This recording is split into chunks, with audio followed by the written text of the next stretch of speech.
You're listening to the groundbreaking community stream.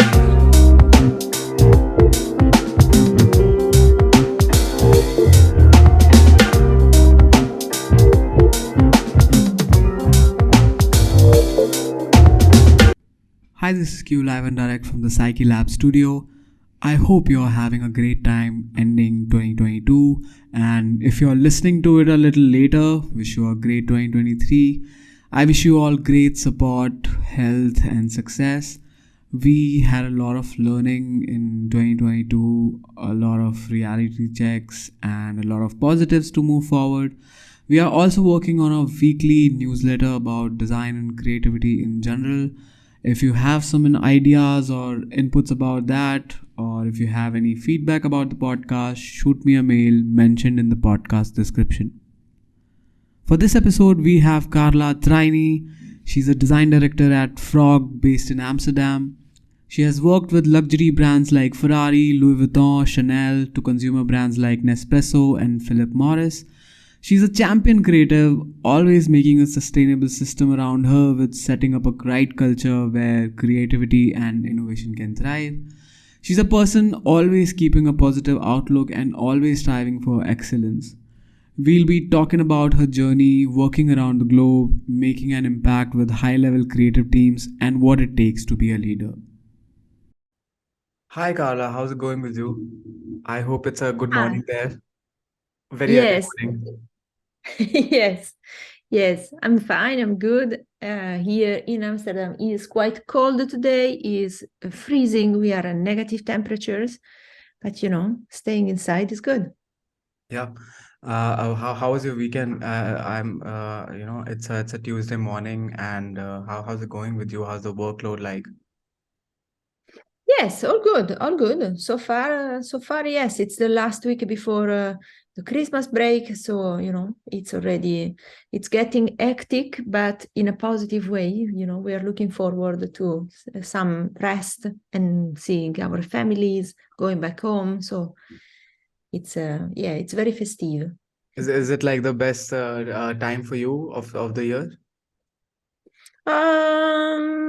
I don't know if I would call it the best time of the year. I'm more of a summer person than a winter person, but it's always nice, to walk around the city, see Yeah. all the lightings, and then go home and find all of your friends coming back from everywhere they live. So it's always a very good, socially intense moment. I All right. like it. So let's just go a little back and talk about your early career of design. You mentioned that as a 15-year-old you wanted to study design and you knew about what you wanted to do. That's actually pretty rare, we don't follow a lot of times what we think in our early adolescent years. So yeah, tell us about that. Well, this let's say that design was my second choice. First of all, I wanted to be a ballerina, and then What's when that? a ballerina, a ballet dancer. Oh, all right, I But didn't know. then I when did not I know when about that. I yes, a ballet dancer. So I was very passionate about that. And that's something I chose when I was like 4 year old. And then when I understood that this was not going to happen to the extent I wanted, then I moved to design. So yeah, that's how it happened. It was my second choice. But yes, once I decided, then this was the thing I wanted to do. And I don't know precisely why it was that, but at some point it became clear that I wanted to work with typographies, with colors, with uh, solving problems, with design thinking in general. And were you also pursuing side courses and preparing yourself for design school, or did you go to some other school where there was not design, or and you learn about design a little later? Well, that's the thing. I didn't know anything about design because I was doing a scientific high school, so not related at all. And then in university, I decided when I finished So the high school, I said, no, I really want to do it was called industrial design, but within industrial design, I chose communication design, and that was my choice. And so, but the high school I was doing was anyway very broad in the preparation that was offering. So it was, not, let's say, preventing me to go to any faculty in university. So I chose that, and that was it. But still today, when people say, oh, nice, you're a designer, so you know how to draw, you do beautiful drawings. I'm like, no, I don't draw anything. For me, a man is a circle and 5 lines. So no, I don't know how to draw. Doesn't mean you are an artist. No, no, no. That's a different thing. An artist is an artist, a designer is a designer. So no, it's not the same thing. I don't know how to draw beautiful stuff. But All yeah. right. So, I mean, when you were, studying communication design, you had an idea about, okay, what is it all about, or where I'm gonna go, uh, and was it around your house? Were you born and brought up there? No, no, no. I had to move to Milan. So like it's like 100 kilometers away from where I was born. Everybody was doing the same anyway, so it was like a collective experience. Everybody after school with me moved to Milan to go to different universities, and I was the only one of my class to go to design, which was fine. And for me, I was very happy with what I studied. To be honest, I didn't know much of what to expect. So now I look a little bit crazy because like whoever goes into school without knowing what they are doing. But what I was reading on the website of the university and stuff, for me it was enough to say that's what I want to do. I saw psychology, I saw sociology of communication, I saw history of graphic design, history of art, aesthetics. All of these seemed very interesting to me. I really wanted to work with, helping in defining ways of communicating for people. So graphic design was the first expression of it, but then more generally, really human-centered design has been always at the center of my studies. So that's exactly what I wanted to do. So I was very, very happy with that. All In right. the end, But very, it very. started as a branding and a packaging, design job for I you. started working like that, yes, because in that's the majority of the agencies out there. So design agencies are very much around the graphic design, very much around packaging as a first outcome. In many cases, can be corporate identity. The company where I was doing a little bit of everything. So I had the opportunity to stay open to different fields. So really, I was working in corporate design as well as in packaging, as well as in retail, and that was very nice to me because I wanted really to see more instead of just segmenting my activity into one particular kind of output. So this gave me the opportunity as well to understand a lot about different industries, different problematics, from printing to how do we put together a bank, or how do we work with lightings in a bank or things like that. So security systems, topics that were all very interesting to me. So that was nice. Moving from, consumer research to design of an interior to printing well a corporate identity, that was very nice to me. I really liked. And then later, I naturally developed an appetite for packaging more than anything else. But that was a conscious choice, let's say. So I really value those years where I have been, omnivore of everything design related before making my choice. So it was really me choosing and not just, okay, I adapt to what the market has to offer. So I like that. And how is it for working for very big clients like Ferrari, Louis Vuitton, stuff like that? How was it different from the generic projects you were doing?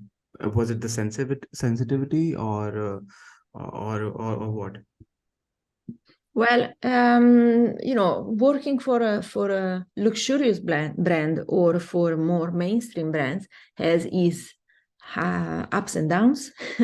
There are pros and cons in each. So when you work for a luxury brand, and I've had the chance to be working very closely with Louis Vuitton for more than a year.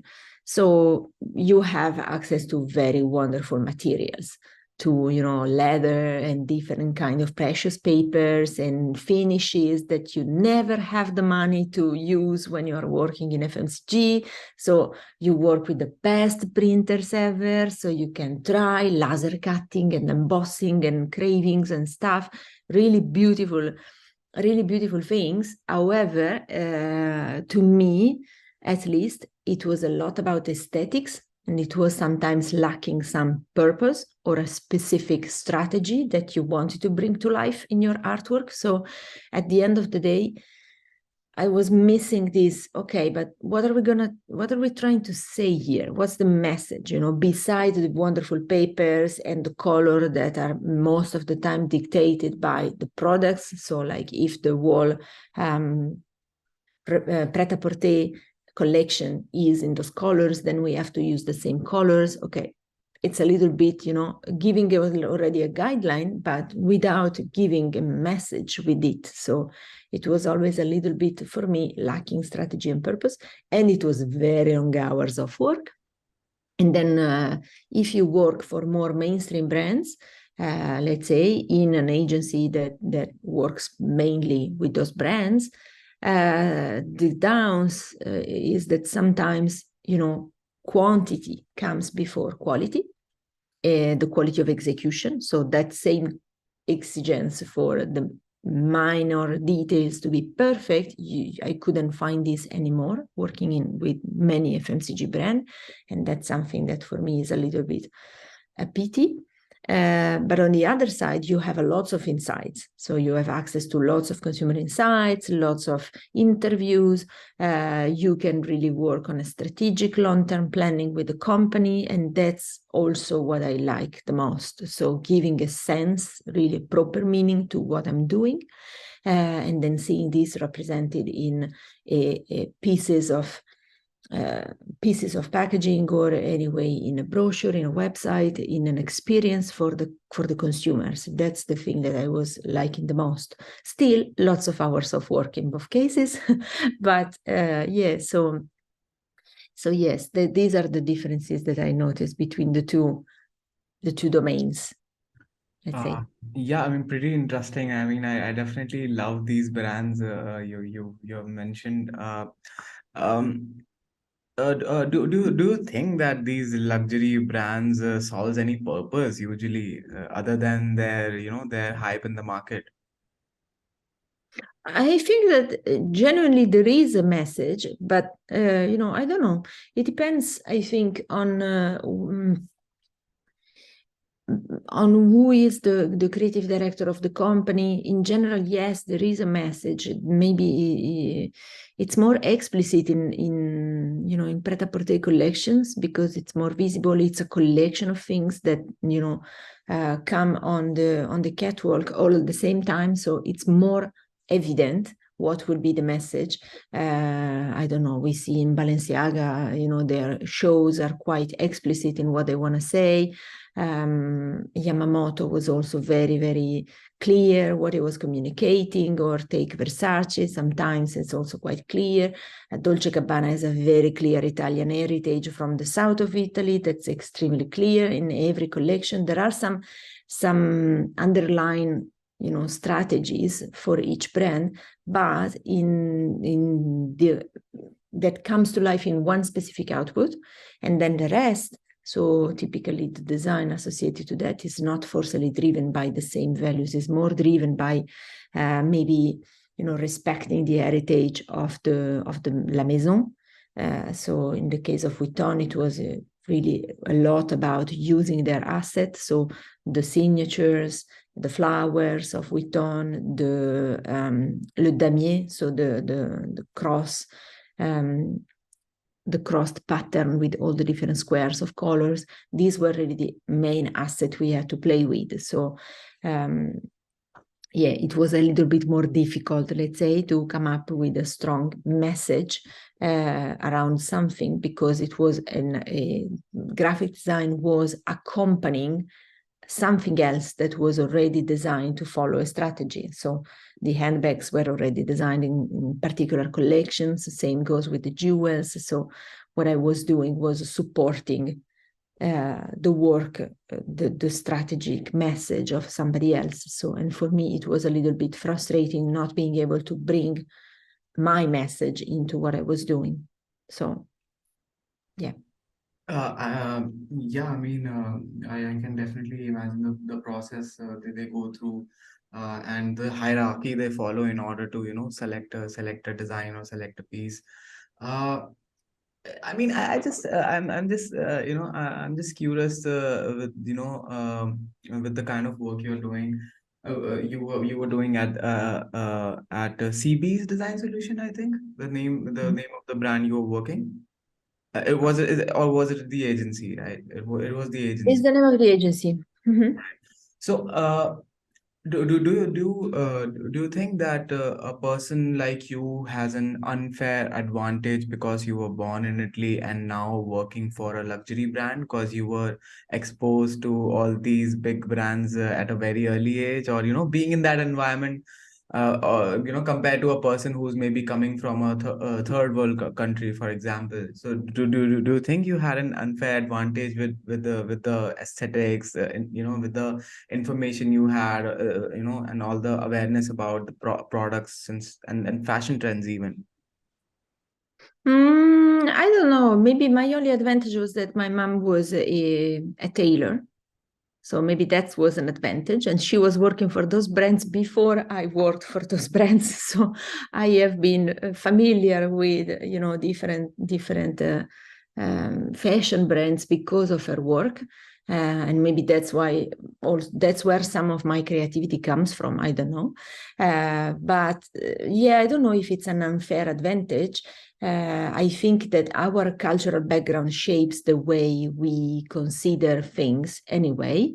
So for sure, Italy, being Italian, have had an impact probably, but not really so much. The moment you move somewhere else, you are the minority anyway. So the moment I moved to Paris, even though I was an Italian with a mom working in fashion, blah, blah, blah, which could have sounded like an advantage, the fact I was not speaking very good French in the beginning, I had to learn a lot. The fact that I was not working as they were expecting me to, this was a huge disadvantage for me.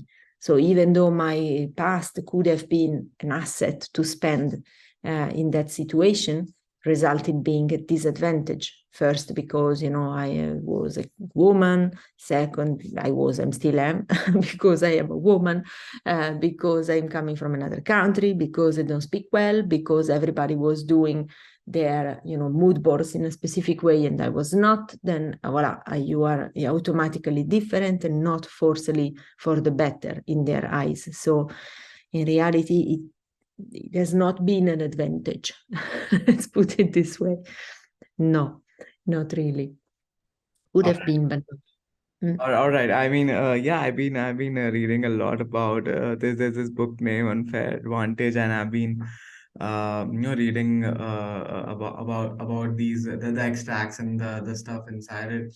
Yeah, I mean it's definitely everyone has their own journey, but definitely in a lot of ways, some advantage is a disadvantage for someone else. So yeah. as you mentioned that you've changed culture, and you were not a person who were really good with the language part. How and again, being a creative person, how were you constantly upskilling yourself in order to learning the language, and also consider from doing uh, a really good type of work, the really good quality of work, also keeping in mind the the cultural part, the language part. Yes, well, I think that, upskilling yourself is inevitable. If you don't do that, I think you are a little bit out of the game very quickly. And also, I think it's inevitable also because if you decide to work in design, you have to be curious. Without curiosity, I think you're not going to go very far, or probably is not the work for you. If you don't have passion sounds a very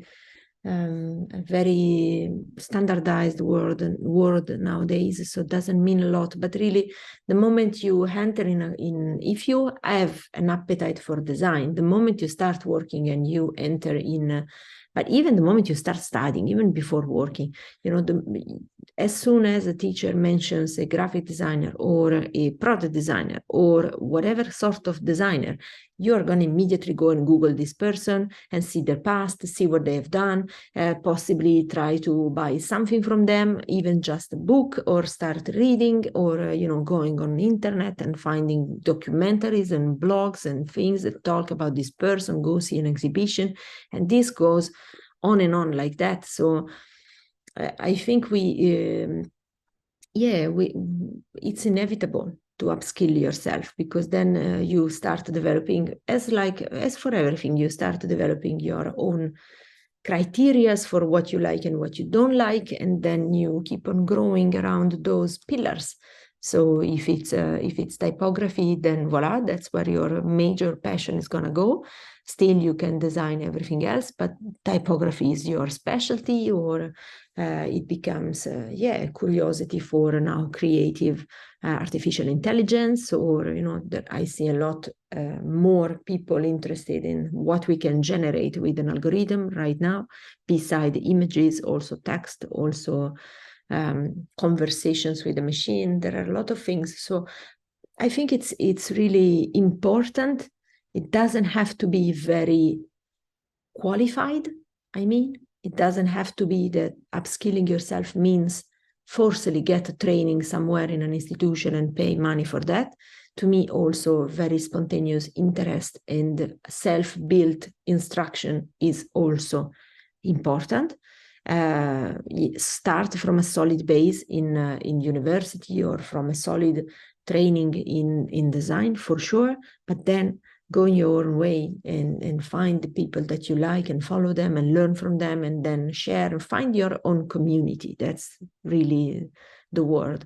It's a lot about community, about people that are willing to share with you their experiences you can learn from, and then from there you can learn a lot and grow your sensitivity as a designer, because it's also a lot about sensitivity. It's not an exact science. There are some ingredients that are inexplicable.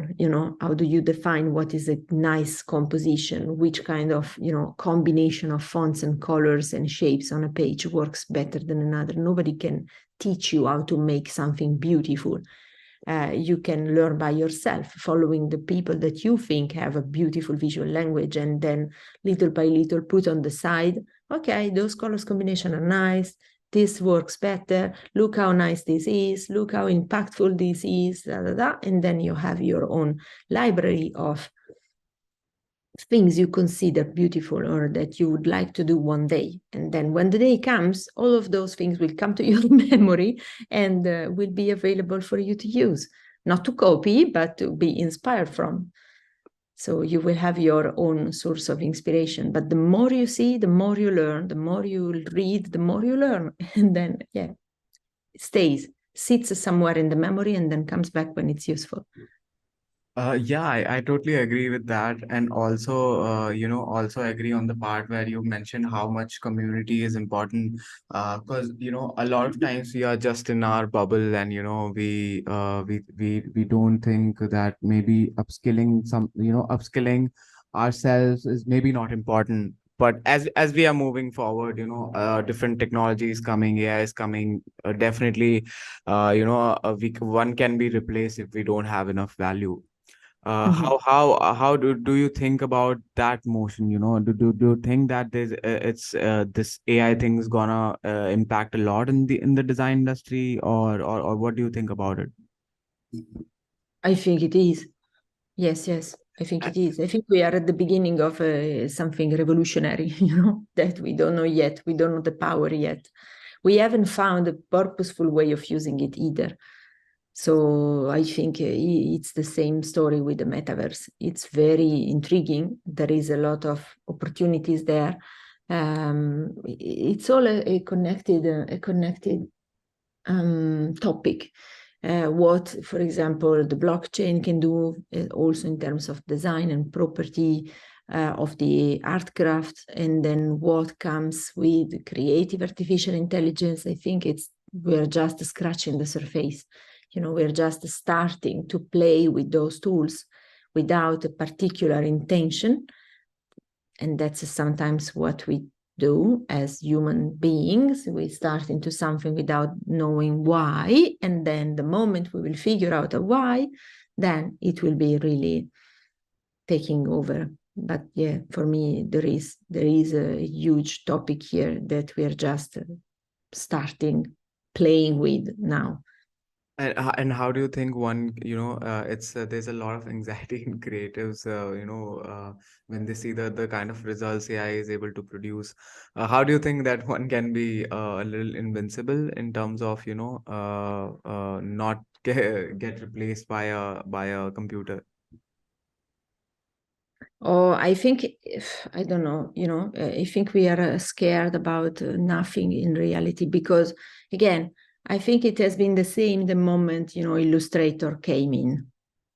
If I was not yet a designer and was not even born, but I remember for example, my first boss in Italy, he was a designer who started designing on paper, and then the computer came in. And I think for that generation of designers who have been used to design manually their logos and do things, when there was no internet and people had to go and wait, you send an artwork to a client for validation and you wait 2 weeks because it has to travel to somewhere and then come back all in paper, etc. When the computer arrived, I think that generation of designers also were scared to lose their job, etc. But is not at the end. It's our work is in constant evolution. We belong to society, we belong to the world. So if the world goes in a direction, we also go into that direction. So it's part of the upskilling I was mentioning, or you were mentioning before. So it's inevitable. And because we are problem solvers, we will solve that problem as well. So it's not a problem. I think we should see it as a resource more than a scary thing. So I'm not really worried. I think we will be adapting and following, and voila, and that's as usual. So nothing really scary. Yeah, you made all that sound very easy, and it makes so much sense, Uh, uh, I mean, in the late when you started your career, you also took some time to learn about culture anthropology. Did you? I don't know how to pronounce. It's anthropology. Mm-hmm. Uh, Yeah, perfect. uh, so, I mean, do you think that played some part in your design, or was that something which which was constantly pushing you to follow a maybe human-centered approach towards your design, or was it just you were curious about? Yes, so I think now I see the meaning as well. Sometimes we take decisions that don't make a lot of sense in the moment, and then they become meaningful later on. But yes, when I started working in design, and I had a lot of different questions in my mind, for some reason I could find those answers always in book written by anthropologists. So I said to myself, probably that's something you want to learn more, right? Because if this is recurrent pattern of looking for an information and then you find it in an anthropology book, probably that's what you have to do. So I started studying again in school, and I studied cultural anthropology, which for me was super interesting. I think I've always been interested in some ways to other cultures. So then naturally moving away from Italy was a very good choice for me, because it allowed me to go and embrace other cultures and live there and see the differences. And that's still the thing I like the most, of meeting people from another cultural background, really understanding how they are living, why they are doing what they are doing, why they make certain choices and not others, why they speak in the way they speak, because language is always following mindset. There is a lot of, cultural mindset, ways of thinking reflected in the language. I really love that part. So in a way, I've always been very, very curious about other human beings from everywhere. And so anthropology was just giving me the green light, go and explore. Aye, go, have fun. Yeah. Yeah, makes so much sense. And also, I think that people have been talking a lot about we talk a lot about emotional quotient, intelligent quotient about but I think CQ, which is cultural quotient, hasn't been talked about much. So that also I think plays a really important role in order to Yes. do research, for example, being a designer, Yes. being a researcher. So Yes. that's also always intrigues me to to Yes. know about the culture in order to dig deeper. Um, awesome. So what brings you to Frog? I mean, you I think you also spend some time about coaching yourself and Mhm. in order to teach others. How was that whole thing was going even before you joined Frog? So for me, as we talked about community before, so how the community, the design community is extremely important to every designer. I think you have to be taking from the community and learning, and at some point you also have to give back, because otherwise the community dies. So I think it's very important that you take and you share back. So the moment I had something to share back. I had enough experience in a domain to be able to drive somebody else, even outside the organization where I was working. I started doing that very naturally, first because I like connecting with people, as I said, and second because I think it's really important, and there is nothing to be afraid of. Sometimes that's what I see more. It's more preoccupying is that sometimes people don't want to share what they have learned because it took me so long. Now I'm not going to give you my secrets. And in reality, this is very, very shameful in a way, because nothing is yours. Everything is of everybody, so you have to share back. It's just natural. And it doesn't mean that the more junior now is becoming better than you. That's a false assumption. It depends how you see things. I see every project, also in my work, as a team project.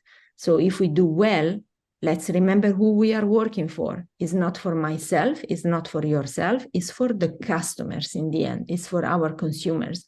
If we are designing a service, and that's what I like in human-centered design at Frog and in general, is that you really work with other people's in mind. You start from human insight, from talking to the people that are going to use a specific service that you are designing, and then you design for them.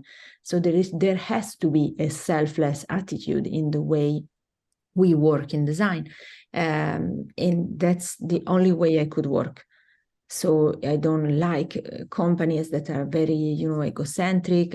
That's one reason why I've never worked in advertising, for example, because the power of the creative director is like, wow, and if we are just all humans in the same way. So I don't see the point. So I like to share back. I like to contribute to the community. For me, it's very important. It's very important to enable other people to do what they like And then if they're going to be better designer than me, fantastic. I help them be there. So that's good. I hope they're going to share back after. So that's my take. Is extremely, extremely important, whether it's in your company as I am a manager of other people. So it's very important I help them grow and develop their skills. And it's also very important I do that for other people outside my organization. It doesn't matter where it happens. So, but it has to happen. It's extremely important. That's so wonderful and inspiring at the same time, Carla. I definitely have something to talk about, and this as well as again as we always try to consider it a zero sum game, but it's a lot of time it's a non-zero sum game where one person is winning and other person is learning something from that. Mm-hmm. So yeah, I mean, our time is ending. So let me just share another link and we continue our conversation. Does that Yes. sound good to you? Yeah, give me a minute. Yes. I'm calling you back, Carla. See you. Good. Awesome. I mean, our conversation has been very inspiring, since the time you started speaking. I mean, so I have this habit of, asking my friends, asking my commune about the things I should talk about, with the guests. What do you do at Frog? What do I do at Frog? That's a large question.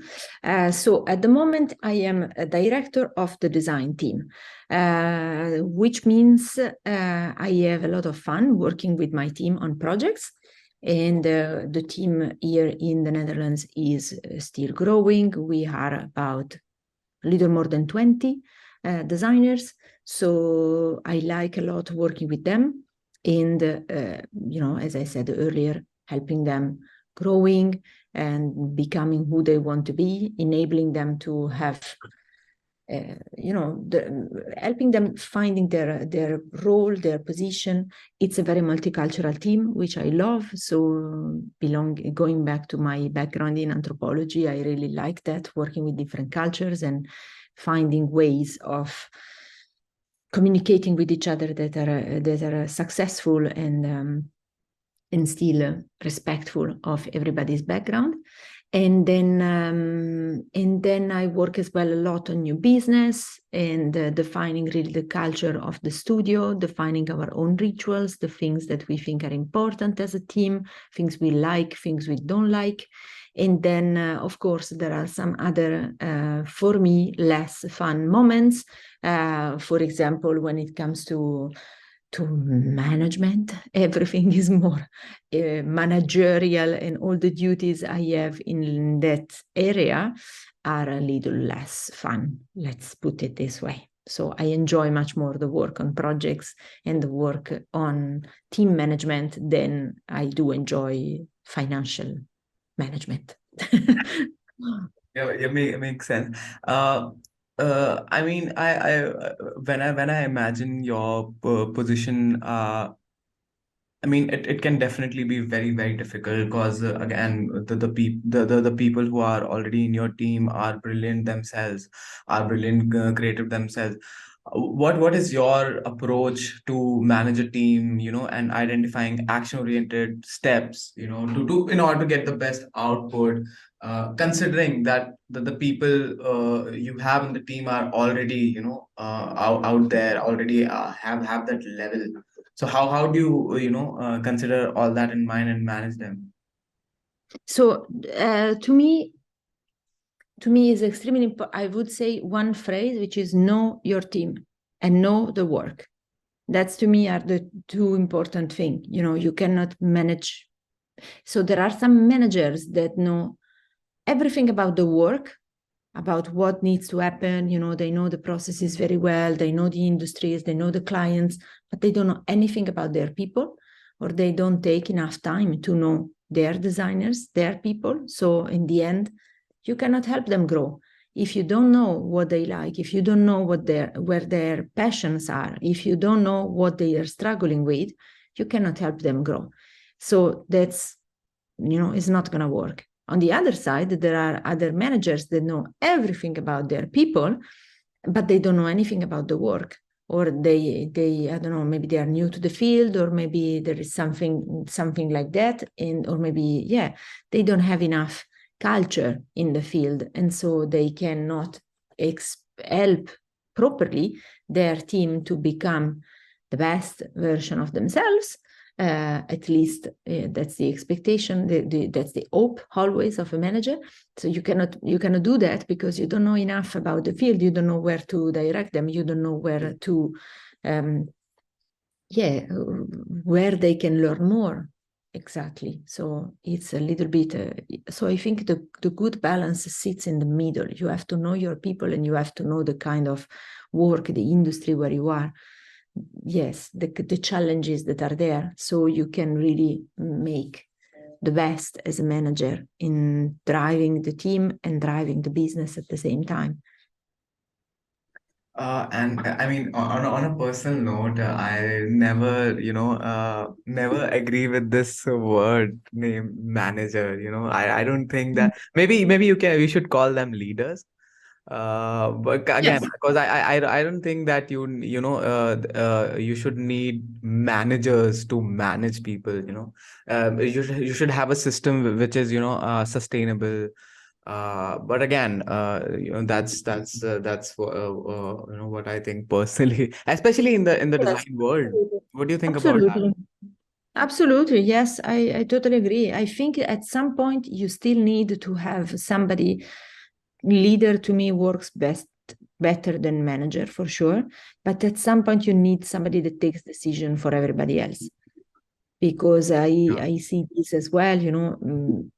Again, the level of decision you take should be managed. You cannot always decide everything for everybody, but there should be somebody that at some point in a moment of uncertainty says, okay, let's go this way, and takes the responsibility for it. So that's, to me, the central one of the roles of a leader, more than a manager. I agree with you, manager is a little bit nobody really needs to be managed by somebody else. I think we all have a brain and our willpower, so we can manage ourselves. But there are moments where somebody has to take a decision on something, on a challenge, and so in that case it's Yeah, you mentioned you mentioned that you should know your team, and you should know maybe you should know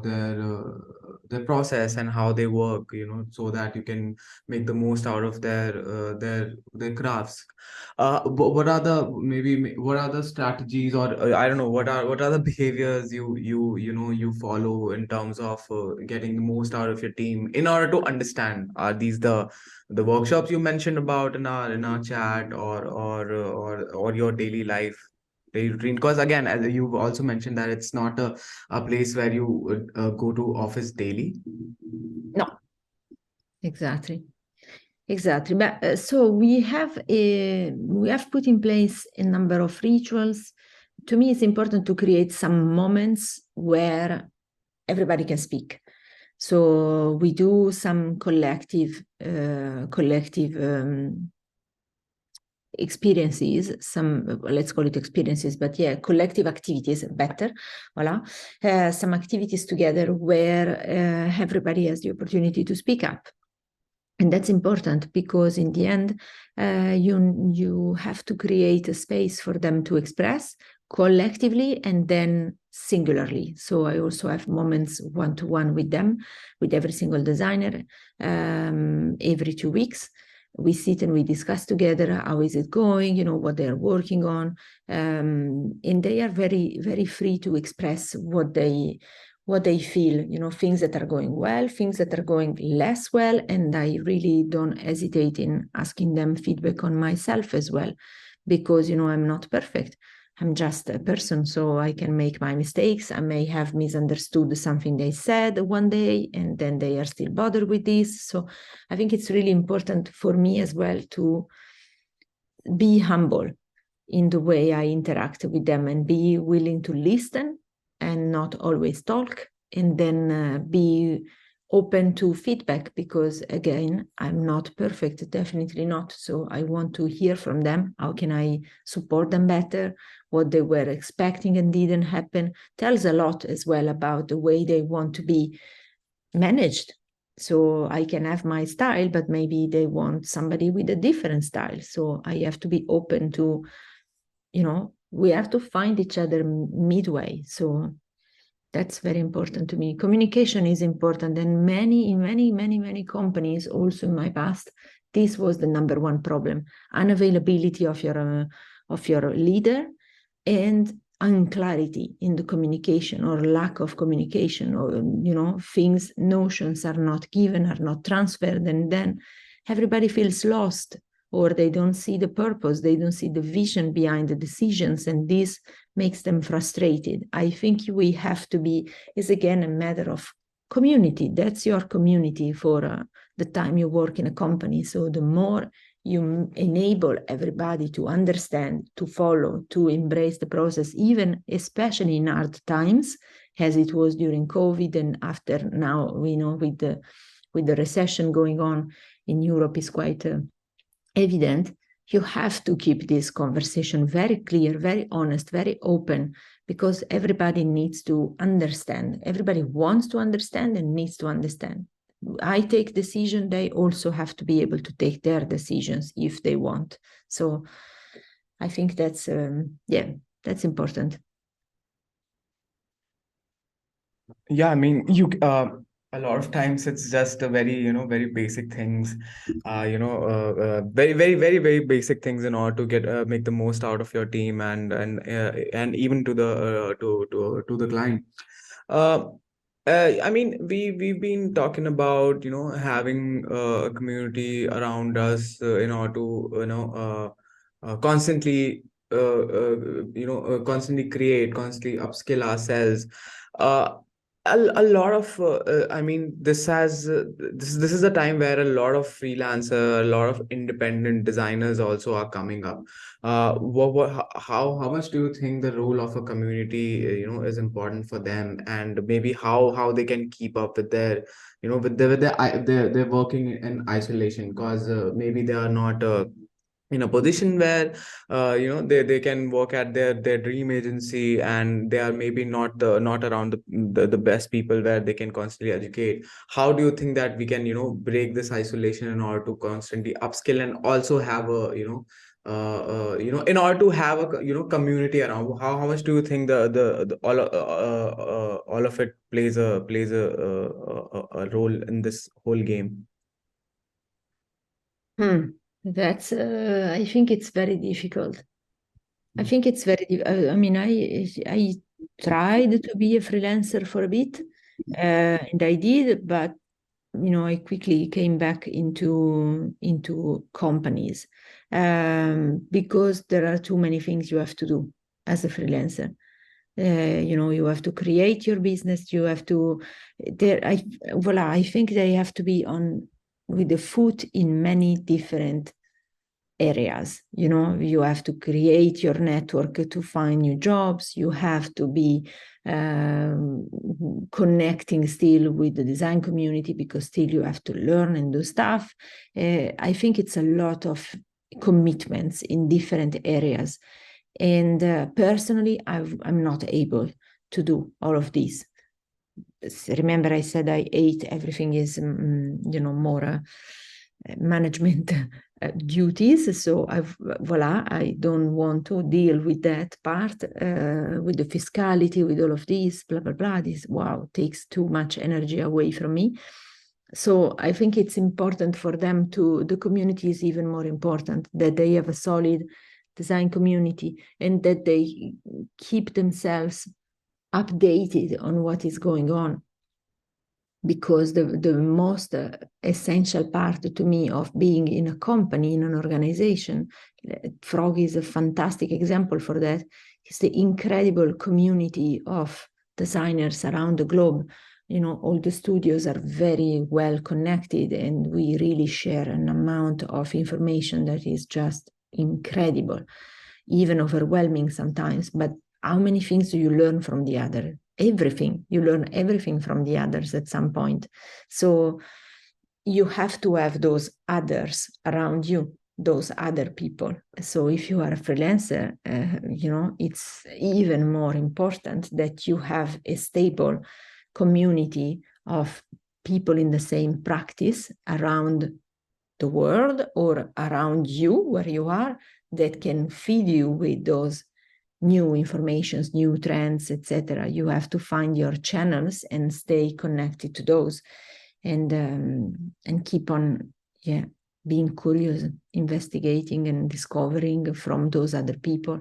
I think it's fundamental. Otherwise, very quickly, I think, or very quickly, or it can happen that then you end up in a, it depends what you want. Maybe some people are very happy as well to specialize into something, and then that's where they're going to dedicate most of their attention. Other people who wants to be working in different fields definitely have to keep on learning constantly.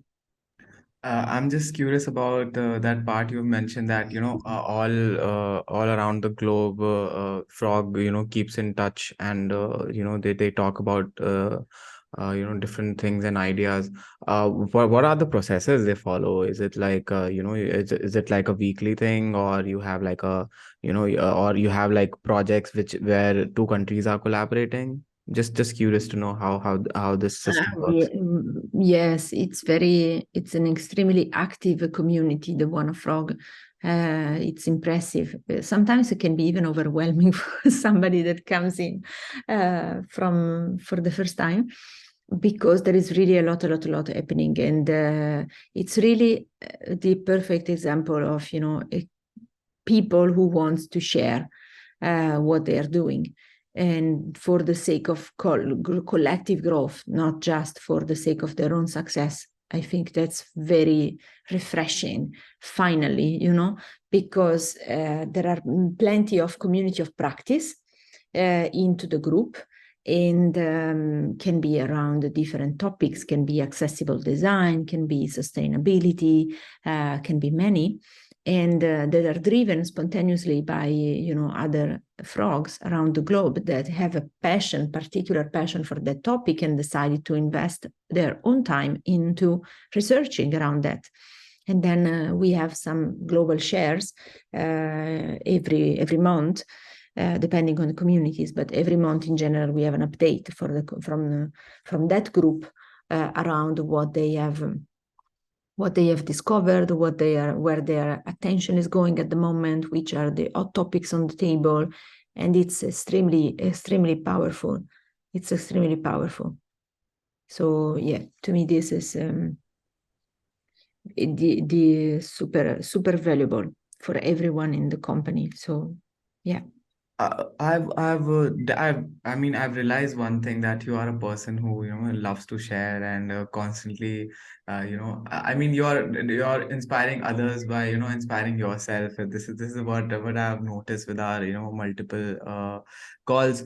How do you think that that how what do you think makes one a good teacher, a great teacher, and how do you think it is important to share?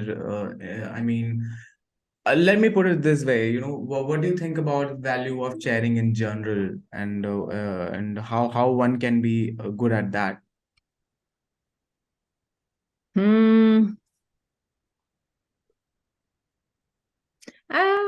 That's a difficult question. I think you have to be a good mentor or be a good teacher. I don't know if I can say teacher really, but is to be selfless, I think, or not to give away thinking that you're gonna get anything in return. It's a gift you make to other people. And not because you want to see them doing better work, better job, better quality. That's my idea. You cannot be a good mentor if if you have your own agenda to fulfill, I cannot teach you something because I want you to make me successful through your work. I can, it happens, but it's not a honest way of being a mentor. So I think you really have to be honest in a way. Share because you really want to see the other people successful, because you really want to enhance the quality, the overall quality of the work that is done in your group of people. Yeah. I mean, you gotta be selfless for sure, because a lot of times, when you are trying to, I think it also comes from within. I mean, not everyone can be a teacher. You gotta, or as you said that, Yes, being a very true. teacher is not maybe a right word about it. It's more like having a mentor, or sharing their own knowledge. It definitely comes from within, and again, you have to have that selfless attitude. uh, and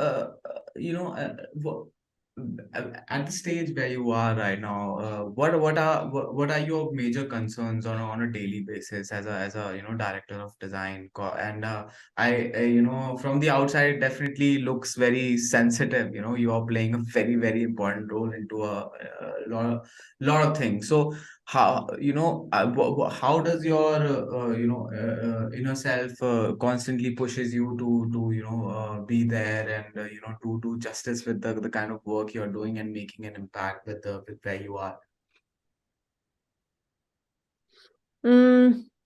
I think the concerns right now are more related to the economic situation we see around, because in times of crisis, companies in general, businesses in general, decide to take very awkward decisions. Sometimes it is a strong step back in innovation, in investments on their future strategies. And to me is a bit of a missed opportunity, because that's I think in the crisis you prepare the step after. So cutting, budgets, cutting on people, cutting on, profiles that work in innovation, and that really can set you up for success in the next phase, it's a missed opportunity. Replying, folding back to, okay, let's do our business as usual because this is what pays, this is what will make us stay alive during the crisis. Yes, it's a possibility, but it's very tactical. I think it's difficult you don't offer this vision to your employees, you don't give this hope that something better is coming, you act as if you don't believe it yourself. So let's do what we can to stay floating on the surface, and then when better times comes, we will get back into ideas. I think that's the moment to have your ideas. It's a moment, it's like if you look at the cryptocurrencies, it's a little bit of the same. When the bull run is going, everybody starts buying whatever, and then when moments of calm happens, everybody sells back their crypto because they are scared, etc. The good ones, the good investors, are the ones who buy during the crisis, and then they become richer later on. So I think that's my concern, that we act a little bit that businesses act in a little bit of a crisis mode. They get scared and they cut investment, they cut commitments in sustainability, for example, in accessibility, and they fall back into let's do business as usual because that's what will keep us alive. It's a little bit to me it's a missed opportunity, really. So Yeah, I mean, every time I'm talking about business of design, lately, a lot of uh, you know uh,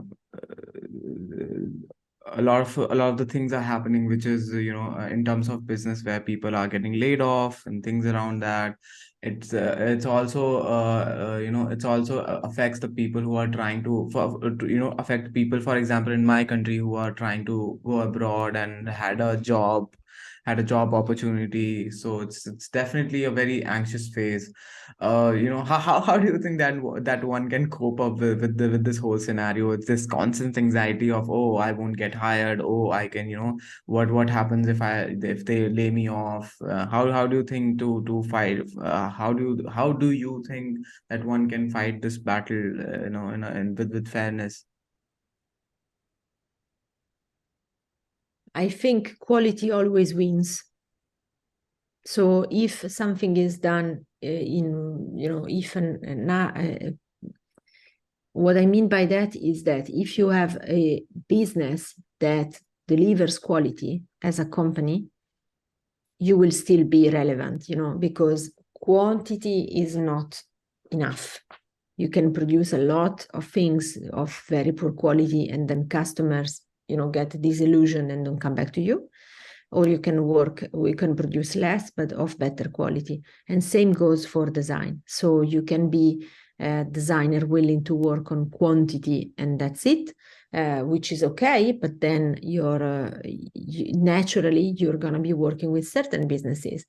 If you are a designer, keep your standards high, keep your quality high, keep your quality of ideation, of execution, of craft very high, and you will always find something for you, because this is valued really, is more on you choosing the right company that can value your qualities, instead of then putting you back into a mold of quantity.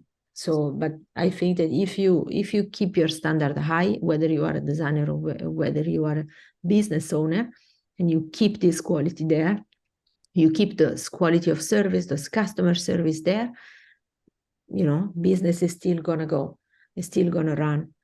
That's, I think, also one of the reasons why some luxury brands have been there for so long, because they stayed attached to their notion of quality, and that's it. You buy them, you pay a lot, but then this handbag is going to last you for 25 years.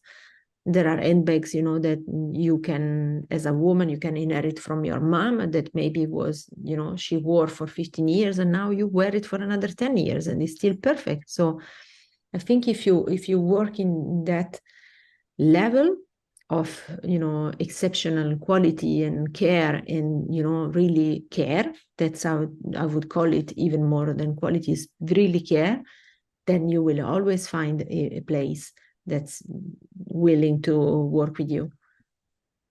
Yeah, a really, really great example you've shared, Carla. Okay, so this brings us to the last question I usually ask. What are the advices, or the number of pointers you'd like to share with young designers, and designer who are out there pursuing a career and still clueless as to where should they go? Yes. So I think one important thing is really to be humble. Be humble and be ready to learn, willing to listen to other people. However, don't diminish yourself. Sometimes I see too many young talents that come in very shy, or very, but I'm not sure, very not much self-aware. I think it's important to be self-aware of the things that you are really good at, that you are able to do well, the things you are not able to do well, and that's where you have to be humble to admit that those things are not really what you do best, but you are willing to learn. You want to learn from your mentors in the company where you will be, from your managers, from your leaders, and really be open about that, because you are not supposed to be able to do everything the moment you join a company. Otherwise, you would be in my role. And even I don't know everything. So it's, just unrealistic. You have to come in with a very open, honest, transparent, and humble way of presenting yourself, saying that's what I do well, That's also what I don't do well. So that's where I want your help for me to grow.